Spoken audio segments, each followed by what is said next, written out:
అందరికీ నమస్కారం. నేను మీ కిరా కార్పిణి. దివంగత వైఎస్ రాజశేఖర రెడ్డి గారి సతీమణి, జగన్మోహన్ రెడ్డి గారి తల్లి వైఎస్ విజయమ్మ గారు స్టాంప్ పేపర్ మీద నోటరీ రాయించి స్వహస్తాలతో ఆవిడే సంతకం చేసి అఫీషియల్గా సోషల్ మీడియా కావచ్చు ప్రజలందరిలోకి కూడా ఒక అఫీషియల్ స్టేట్మెంటు వదలడం జరిగింది. అది ఇప్పుడు చాలా వైరల్ అవుతుంది. ఏంటా వార్త, ఎందుకు వైరల్ అవుతుంది?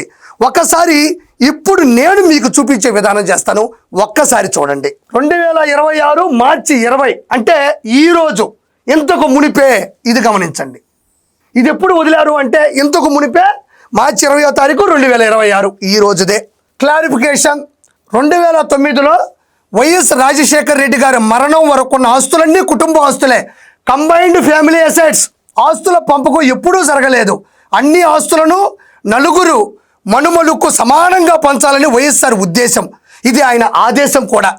దగ్గర వాళ్ళందరికీ తెలిసిన వాస్తవమే. అంటే ఆయన బతుకున్నప్పుడు ఆయన సంపాదించినటువంటి చిరాస్తులు, ఆదాయం అంతా కూడా తన మనుమలకు అంటే జగన్మోహన్ రెడ్డి గారి పిల్లలకి, షర్మిలారెడ్డి గారి పిల్లలకి చెందాలి అని ఆయన ఉద్దేశం, ఆదేశం కూడా, ఆయన ఆర్డర్ కూడా పాస్ చేశాడు.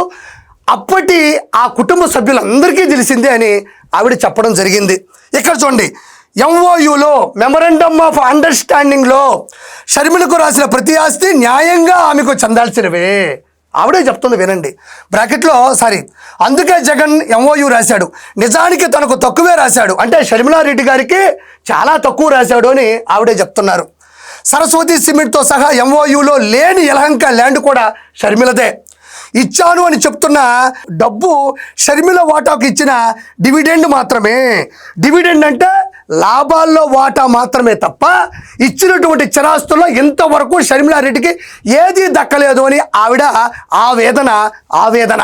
ఇక్కడ చూడండి, ఆస్తుల విషయంలో జగన్ తన మేనల్లుడికి, మేనకోడలికి ఎప్పటి వరకు అన్యాయం చేశాడు, ఎప్పటికైనా న్యాయం చేస్తాడని తన తల్లిగా ఆశిస్తున్నాను. ఇది ఒకసారి చూడండి. ఆస్తుల విషయంలో జగన్ తన మేనల్లుడికి, మేనకోడలికి అన్యాయం చేశాడు, ఎప్పటికైనా న్యాయం చేస్తాడని తన తల్లిగా ఆశిస్తున్నాను. నిజంగా చెప్తున్నా, ఇది వైఎస్ విజయమ్మ గారే రాసినటువంటి, అంటే ఇచ్చినటువంటి ఓపెన్ స్టేట్మెంట్. ఇది స్టాంప్ పేపర్ మీద నోటరీ రాయించి ఆవిడే సంతకం పెట్టి, చూడండి వైఎస్ విజయమ్మ గారే సంతకం పెట్టారు. ఇక్కడ చూడండి, తన తల్లిగా ఆశిస్తున్నాను అంటున్నారు. నిజంగా చెప్తున్నా, నేను కూటమిలో ఉండొచ్చు, నేను ఒక మనిషిగా ఆలోచిస్తున్నాను. ఒక తల్లి ఆవేదన అర్థం చేసుకొని రాజకీయాలకు అతీతంగా మాట్లాడుతున్నా. ఏ రాజకీయ చరిత్రలో కూడా ఒక ఎక్స్ ముఖ్యమంత్రి యొక్క తల్లి ఈ విధంగా ఓపెన్గా ఇలాంటి స్టేట్మెంట్ ప్రజలందరికీ ఇవ్వడం మొదటిసారి అని నేను భావిస్తున్నాను. నాకు చాలా బాధగా ఉంది. ఆశిస్తున్నాను, సొంత చెల్లికి సంబంధించిన పిల్లలకి ఇచ్చే ఆస్తుల వాటాల్లో కూడా, చరాస్తుల్లో కూడా అతను వాళ్ళకి దక్కనివ్వట్లేదు. ఖచ్చితంగా ఏదో రోజు వాళ్ళకి ఇస్తాను అని ఆశిస్తున్నాను అన్నట్లేదు, అంటే అభ్యర్థిస్తున్నాను అని బతివులాడుకున్నట్టుంది. అది ఆదేశిస్తున్నాను అని కూడా కాదు, ఆశిస్తున్నాను. ఇక్కడ చూడండి, ఈడ అన్ని ఆస్తులు నలుగురు మనుమలకు సమానంగా పంచని ఉద్దేశం. ఇది ఆయన ఆదేశం కూడా. ఆయన ఆదేశించినటువంటి ఆస్తులు కూడా సొంత చెల్లి షర్మిలారెడ్డి గారి పిల్లలకి దక్కనివ్వకుండా చేస్తున్నటువంటి క్రూరత్వం జగన్మోహన్ రెడ్డిదని ఈవిడ చెప్తుంది. ఆశిస్తున్నాను, అభ్యర్థిస్తున్నాను. ఎంత క్రూరత్వం! ఇక్కడ కూడా చూడండి, అసత్యాల ప్రచారం మానుకోవాలని వైఎస్ఆర్ భార్యగా చేతులు జోడించి అడుగుతున్నాను. మళ్ళీ మీడియాలో ప్రస్తావించొద్దని వేడుకుంటున్నా. అంటే ఆవిడ అనేది సాక్షి పత్రిక, సోషల్ మీడియా ఉంది కదండి, దాంట్లో దీన్ని వక్రీకరించొద్దు, నేను ఓపెన్ స్టేట్మెంట్ ఇస్తున్నాను, నా కూతురి బిడ్డలకి అన్యాయం జరుగుతుంది, దీన్ని వక్రీకరించి అంటే సాక్షి దానికి సంబంధించినటువంటి సోషల్ మీడియాలో విస్తృతంగా చెప్పొద్దు, నేను చేతులు జోడించి అడుక్కుంటున్నాను అంటుంది. ఇంతకన్నా దారిద్ర్యం, ఇంతకన్నా దౌర్భాగ్యం ఎవరికైనా ఉంటుందే? చెప్పండి జగన్మోహన్ రెడ్డి గారు. ఇక్కడ చూడండి, దేవుని సాక్షిగా నేను రాసినవన్నీ వాస్తవాలు మాత్రమే. దేవుని సాక్షిగా నా కూతురికి జరుగుతుంది అన్యాయం, ఇది నిజం. జగన్మోహన్ రెడ్డి అబద్ధ ప్రచారాలు చేస్తాడు, ఆ సోషల్ మీడియాని ఆపండి. ఎంతో ముందు కూడా ఏం జరిగిందంటే, ఈవిడ స్టాంప్ పేపర్ మీద నోటరీ మీద సంతకం పెట్టి ఎందుకు ఓపెన్ చేయాల్సి వచ్చిందో తెలుసా? ఎందుకు చెప్పాల్సి వచ్చిందో తెలుసా? ఎంతో ముందు కూడా వైఎస్ విజయమ్మ గారి యొక్క సంతకాన్ని ఫోర్జరీ చేసి దాన్ని సర్జరీ చేసి దాన్ని సోషల్ మీడియాలో తిప్పి ఆవిడే ఇలా ఆకాంక్షిస్తుంది, ఆవిడే ఇలా ఆలోచిస్తుందని అప్పుడు ఆవిడ యొక్క విధి విధానాల్ని తప్పుదో పట్టించినటువంటి వ్యక్తి జగన్మోహన్ రెడ్డి. చూడండి ఎంత దారుణం, ఎంత దారుణం. ఇది చూడండి అఫీషియల్ స్టేట్మెంట్, స్టాంప్ పేపర్ మీద నోటరీలో సంతకం పెట్టినటువంటి విధానం. అప్పట్లో అంబటి రాంబాబు గురించి సొంత అల్లుడు చెప్పాడు, ఈరోజు జగన్మోహన్ రెడ్డి గురించి సొంత తల్లి చెప్తుంది, ఆల్రెడీ చెల్లి చెప్తుంది, ఆల్రెడీ బాబాయ్ కూతురు సునీత రెడ్డి గారు చెప్తున్నారు. ఇంతకన్నా ఏం చెప్పాలి? ప్రజలకు ఇంతకన్నా స్టేట్మెంట్ ఏం కావాలి? ప్రజలకు ఇంతకన్నా సాక్ష్యం ఏం కావాలి? కాబట్టి ఖచ్చితంగా దీని గురించి అర్థం చేసుకోవాలని మనస్ఫూర్తిగా నేను కోరుకుంటున్నాను. ఖచ్చితంగా విజయమ్మ గారికి న్యాయం జరగాలని కోరుకునే వాళ్ళు నేను ఒకరిని. ఖచ్చితంగా అమ్మ మీకు న్యాయం చేకూరని నేను కూడా దేవుణ్ణి కోరుకుంటున్నాను. అయితే ఇది ఇంతటితో అయిపోలేదు. ఇది ఇలా వచ్చిందో లేదో ఆర్కే రోజా, నగిరి మాజీ శాసనసభ్యురాలు, మాజీ మంత్రి, మాజీ చైర్మన్ అయినటువంటి ఆర్కే రోజా దీన్ని డైవర్ట్ చేయాలి, అన్నకి న్యాయం చేయాలి, అన్నని కాపాడాలి, వేడిగా ఉన్న ఈ వార్తని నీళ్లు జల్లి దాన్ని ఆర్పివేయాలి అని వెనక ముందు చూసుకోకుండా పరిగెత్తుకుంటా ప్రెస్ మీట్ పెట్టింది. ఏం ప్రెస్ మీట్ పెట్టింది, ఏం మాట్లాడిందో ఒకసారి చూద్దాం. సో ఉగాది అంటే నూతన సంవత్సరం కాబట్టి ఆ రోజు నుంచి మనం ఒక డెసిషన్ తీసుకుంటాం, మన లైఫ్ లో ఈ సంవత్సరం ఇలా ఉండాలి. ఆర్కే రోజా గారు ప్రతి ఉగాదికి భారతదేశ వ్యాప్తంగా ఉన్న ప్రజలందరూ కూడా ఆ రోజు ఒక నిర్ణయం తీసుకుంటారు. అందులో మీరు చెప్పింది అబద్ధం లేదు, నిజమే. కానీ ఇంకా నువ్వు నిర్ణయం తీసుకోవడానికి ఏమీ లేదు. నగిరి ప్రజలు ఆల్రెడీ నీ మీద నిర్ణయం తీసుకున్నారు నిన్న ఉగాది నాడు. నిన్న ఉగాది సందర్భంగా నగిరిలో ఉండే ప్రజలందరూ కూడా మూకముడిగా కూర్చొని ముచ్చటించుకుంటూ ఆర్కే రోజాని జీవితంలో నగిరి శాసనసభ్యురాలుగా గెలిపించకూడదు అని నిర్ణయం వాళ్ళు తీసుకున్నారు. ఇది చరిత్ర పుటముల్లో లిఖించదగింది. ఎవరైనా ప్రజలు నిర్ణయం తీసుకుంటారు వాళ్ళ కోసం. ఫస్ట్ టైం నీ కోసం తీసుకున్నారు నగిరి రోజాని. నగిరిలో అడుగు పెట్టనివ్వకూడదు, ఈసారికి అడిగిన ఓట్లు వేయకూడదు.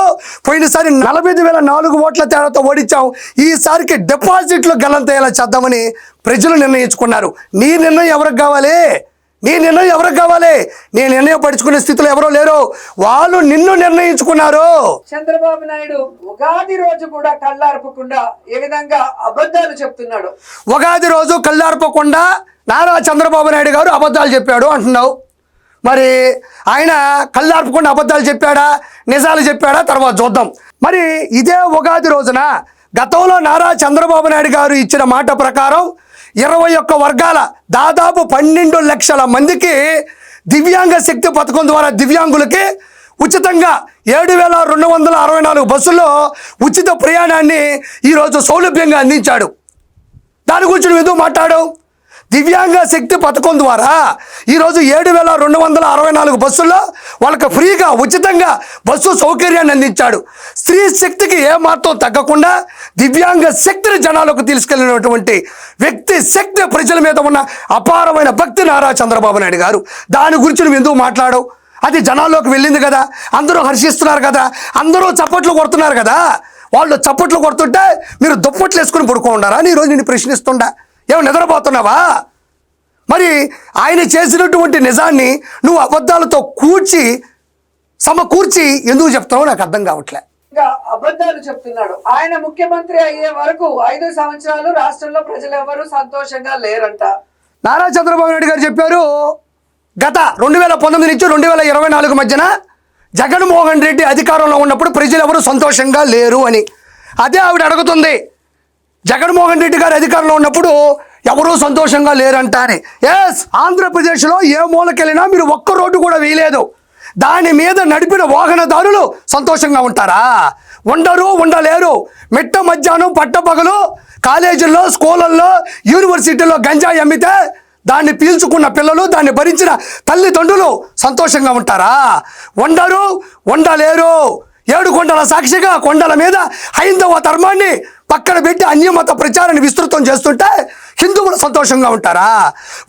ఉండలేరు. పేదవాడి కడుపు నింపి 5 రూపాయలకి అన్నం పెట్టి అన్న క్యాంటీన్లని నిలబడి కూల్చి మూసివేస్తే పేదవాడు ఆనందంగా సంతోషంగా ఉంటాడా? ఉండలేడు. తల దాచుకునే విధంగా చంద్రబాబు నాయుడు గారు నిర్మించిన టిట్కో ఇళ్ళని ఉన్న పొలంగా మూసివేసి కోట్ల రూపాయల ప్రజాధనాన్ని వెచ్చించి మీ జెండా కలర్లు వేసుకుంటే పైశాచిక ఆనందంతో మీరుంటే దాంట్లో తలదాచుకునే వాళ్ళు సంతోషంగా ఉంటారా? ఉండలేరు. ఎస్, 2019 నుంచి 2024 మధ్యన జగన్ పరిపాలనలో ఏ ఒక్కరూ సంతోషంగా లేరు. నీకు దమ్ము ధైర్యం ఉంటే నీ పక్కన ఉన్న పేటీఎం గాలను పక్కన పెట్టి పక్కకి వెళ్ళి అడుగు, మొహం మీద ఉమ్మేస్తారు. ఎస్, నారా చంద్రబాబు నాయుడు గారు ముఖ్యమంత్రి అయిన తర్వాత ప్రజలందరూ సంతోషంగా ఉన్నారు. అన్నం పెట్టే 200 అన్నా క్యాంటీన్లు, టెన్షన్గా పింఛన్లు, హంద్రి నివా జలాలు, ప్రభుత్వ ఉద్యోగులకు 1వ తారీఖే జీతాలు, 16,347 టీచర్ పోస్టుల భర్తీ, స్త్రీ శక్తి, దివ్యాంగ శక్తి, అన్నదాత సుఖీభవ, తల్లికి వందనం, ఉచిత గ్యాస్ సిలిండర్లు, పోలవరం పనులు, అమరావతి అభివృద్ధి, Google data centre, any centre, single hand. Nara Chandrababu Naidu గారు ఈజ్ ద లెజెండ్. ప్రజలు సంతోషంగా ఉన్నారని తట్టుకోలేక మీరు సంతోషంగా లేరు. చల్, నవ్వుతున్నారని చెప్పి సిగ్గు లేకుండా చంద్రబాబు నాయుడు గారు ఎలా? సిగ్గు లేకుండా కాదు, నీకు బుద్ధి లేకుండా చిల్లర పైసలకు ఆశపడి రానున్న రోజుల్లో మినిస్ట్రీ వస్తుందని ఇంత దారుణంగా ఒక మహిళ అయ్యుండి సొంత తల్లే ఎంతకు ముందు అఫీషియల్గా ఒక స్టేట్మెంట్ వదిలితే ఆవిడికి తెలియనంత, ఆవిడికే లేనంత ప్రేమ నీకుందా అమ్మ అన్న మీద?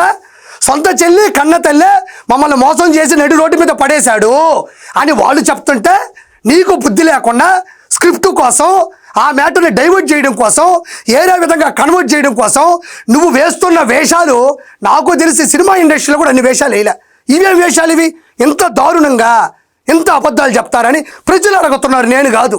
అవసరమా ఇవన్నీ? రాష్ట్ర ప్రజలు చూసి ఆశ్చర్యపోయారు. జగన్మోహన్ రెడ్డి గారి ప్రభుత్వంలో ప్రతి పేదవాడు, ప్రతి రైతు, ప్రతి మహిళ, ప్రతి నిరుద్యోగి, ప్రతి విద్యార్థి కూడా ఎంత సంతోషంగా ఉన్నారు. అండ్ మరి ప్రతి పేదవాడు, ప్రతి రైతు, ప్రతి విద్యార్థి సంతోషంగా ఉంటే, వాళ్ళు నిజంగా సంతోషాన్ని చూసి ఉంటే, ఆనందంగా ఉంటే మనకి ఎందుకు 151లోంచి 5 పోయినాయి? కూటమి ప్రభుత్వానికి ఎందుకు 164 సీట్లతో పట్టం కట్టారు? ఎందుకు నారా చంద్రబాబు నాయుడు గారిని తిరిగి ముఖ్యమంత్రిని చేసుకున్నారు? అంటే వాళ్ళు సంతోషంగా ఉన్నారు అని నువ్వు సంతోషంగా చెప్పినంత మాత్రాన ఎవరు నీ సంతోషాన్ని లెక్కలోకి తీసుకోరు. ఎవ్వరూ సంతోషంగా లేరు కాబట్టే ముఖ్యంగా నీ పరిపాలనలో శాసనసభ్యురాలుగా నువ్వు నగిరికి ఏ సేవలు చేయలేదు కాబట్టే నగిరిని సేవ్ చేసుకోవడం కోసం పూర్తిగా వైఎస్ఆర్సీపీని సేవ్ చేశారు అని మనస్ఫూర్తిగా నీకు తెలియజేసుకుంటున్నా ఆర్కే రోజా. ఎంత సంతోషంగా ఉన్నారు. అండ్ రెండోది, ఎప్పుడు చూసినా భారతమ్మ మీద పడి ఏడుస్తారు అందరూ. మరి తెలుగు వాళ్ళ నూతన సంవత్సరానికి చంద్రబాబు నాయుడు భార్య ఎక్కడికి వెళ్ళింది? హెరిటేజ్ లో కూర్చొని పాలు పితుక్కుంటున్నారా అంటున్నావు. అసెంబ్లీకి రాకుండా అన్న గొర్రెల్ని, నగిరిలో అడుగు పెట్టకుండా నువ్వు బర్రెల్ని కాపలా కాస్తున్నారా? కాపు కాస్తున్నారా? పేడ అమ్ముకుంటున్నారా? దోళ్ళు తోలుకుంటున్నారా? పాలు మొత్తం చక్కగా ముందుకు పోసుకుంటున్నారా అని నేను అనగలను, నేను అంటాను. ఎందుకంటే విశ్వవిఖ్యాత నట సార్వభౌమ తారక రామారావు గారి కుమార్తె 4 సార్లు ముఖ్యమంత్రి అయ్యి తెలుగు రాష్ట్ర గౌరవాన్ని చరిత్ర పుటముల్లో నిలబెట్టిన నారా చంద్రబాబు నాయుడు గారి సతీమణి. నాకు అనాలనిపిస్తుంది, కానీ నా పార్టీ సంస్కారం అడ్డొస్తుంది. నేను అనలేనా? నాకు నోరు లేదా? నీలాగా ఏమన్నా నాకు స్క్రిప్ట్ కావాలా? ఏందా మాటలు? నీ మాదిరిగా అక్రమంగా 3,000 కోట్ల రూపాయలు దోచేసి దాచేసి అంగరంగ వైభవంగా బతకట్లేదు ఆవిడ. కంటి మీద కునుకు లేకుండా, పేదవాడి నుంచి రూపాయి ఆశించకుండా ఎన్టీఆర్ ట్రస్ట్ ద్వారా ఉచితంగా విద్యని, వైద్యాన్ని, బ్లడ్ క్యాంపులు, మెడికల్ సర్వీసెస్లు, గ్రామీణాభివృద్ధి, స్కిల్ డెవలప్మెంట్ ట్రైనింగ్, విపత్తులలో సహాయం, తలసేమియా బాధితులను తల్లిలా చూసుకుంటుంది. తలమాసిన వాళ్ళకి మీకేం అర్థమవుతుంది? ఆవిడ చేసిన సేవలను గుర్తించి గమనించి లండన్కు పిలిపించి డిస్టింగ్విష్డ్ ఫెలోషిప్ అవార్డు ఇచ్చారు. ఆవిడకి అవార్డు ఇచ్చారు. నెక్స్ట్ ఎలక్షన్స్లో నీకు ఆ అవార్డు కూడా ఇవ్వరు ప్రజలు. ఆర్కే రోజా గారు ప్రజల సొమ్ముతో విలాసవంతమైన జీవితం గడుపుతూ కాస్ట్లీగా విషెస్ చేస్తే ఎలా ఉంటుందో చూడండి. చూడండియా. Good morning, have a great day. Good morning, have a great day.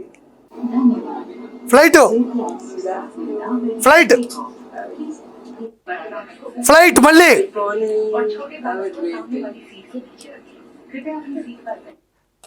అంటే ఇలా చెప్పాలి సార్. ఎవరైనా కూడా విషెస్ ఇంత కాస్ట్లీగా చేయాలి, విషెస్ చెప్పాలి, సోషల్ మీడియాలో పోస్ట్ చేయాలి. ఎందుకు ఇలా వస్తుంది? ఒకసారి లగ్జరీ కారులో, ఒకసారి ఎయిర్పోర్ట్లో, ఒకసారి ఫ్లైట్లో చక్కటి చిరునవ్వుతో ఎలా వస్తాయి? ప్రజల సొమ్ముని దోచేసి దాచేస్తే పొలాలు, స్థలాలు, బంగారాలు, కార్లు, షేర్లు, ఇల్లు చెప్పేదంతా సొల్లు. మరి ఇలానే చెప్తారు, ఇలా చెప్పాలి సార్ ఉగాది శుభాకాంక్షలు. కాబట్టి ఆర్కే రోజా, భువనేశ్వర్ గారి గురించి మాట్లాడే హోదా, స్థాయి, స్థానం నీకు లేదు, గుర్తుపెట్టుకో. నువ్వు ఎందుకు కేవలం ఈ వీడియో చేసావంటే విజయమ్మ గారు జగన్మోహన్ రెడ్డి గురించి చెప్పిన పచ్చి నిజాల్ని తప్పుదోవ పట్టించడానికి నువ్వు ఈ వీడియో చేసావు తప్ప ప్రజలకు ఏ ఉపయోగం లేదని మనస్ఫూర్తిగా చెప్పుకుంటూ నేను మీ కిరాక్ కార్పీని. Please subscribe to Leo news for more videos.